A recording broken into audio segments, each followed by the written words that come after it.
reaching for and accomplishing higher education is really accomplishing my ancestors' wildest dreams. I've had the honor of being able to track some of my history and my ancestors, and some of the people in my family during that time on the census didn't go past the 4th grade. And it wasn't because they weren't qualified or didn't have the intelligence or the education to do so. It was because of the societal standards and the discrimination of them as Black people, not allowing them the access to do it.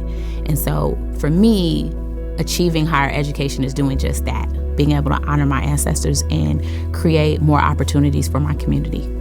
Schooling and really achieving higher education is not about how smart you are. I really feel that, at times we could be like an alchemist of our problems and a pessimist of our flaws, but really it's about giving yourself patience, allowing yourself to really challenge yourself, and I think that higher education has done that for me. It's not about the degree and the job at the end. It's also about how many friends that you make, what clubs you join, and all late night study sessions.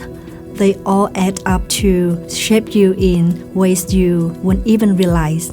Maybe it comes with the territory of studying philosophy, but I totally have a wider view of the world and just in general see the world differently. And I feel like overall I'm more educated and more able to think through things very clearly.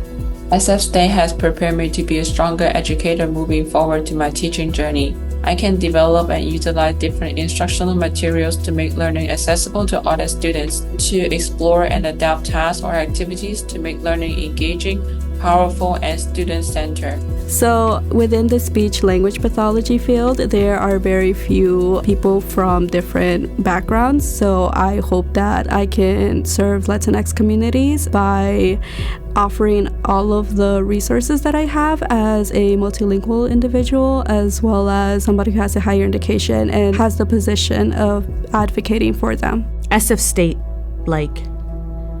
has really just shaped the way I understand organizing, teaching, everything, and actually being critical of the systems we're in, and then also how do you actually respond to that and actually shift things and make things change for the better. There's a reason why they're banning books. There's a reason why tuition at colleges are so expensive. The people at power that want to oppress you, they don't want you to learn, they don't want you to educate. So take that as an inspiration to learn all you can and to influence others to learn as well. And I saw an email about math REUs or research experience for undergraduates.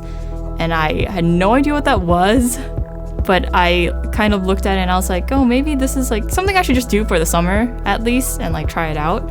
Basically every day at that program, we just did math, and I was like, wow, I really want to do this with my life. And I just I don't know, I really enjoyed it. And everyone else there was also wanting to go to a math PhD program. I was like, oh, I guess if they can do it, I can probably do it.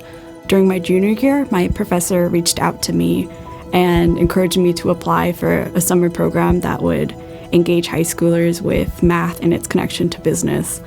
And I did agree to go for it, but I had a serious case of imposter syndrome. I did not feel like I was a qualified person to go up in front of these high schoolers and just talk to them about math and business and how they go hand in hand. But once I stepped into the classroom, I was able to swallow down my nerves, really surprisingly, and step up to the plate. That was a really key moment for me. It was a moment that I realized that I could be a leader if I just put myself out there. And even if you think that something that you have a particular interest in might be silly, it might not be silly to you, and make the best out of it, that you can become the best of who you are.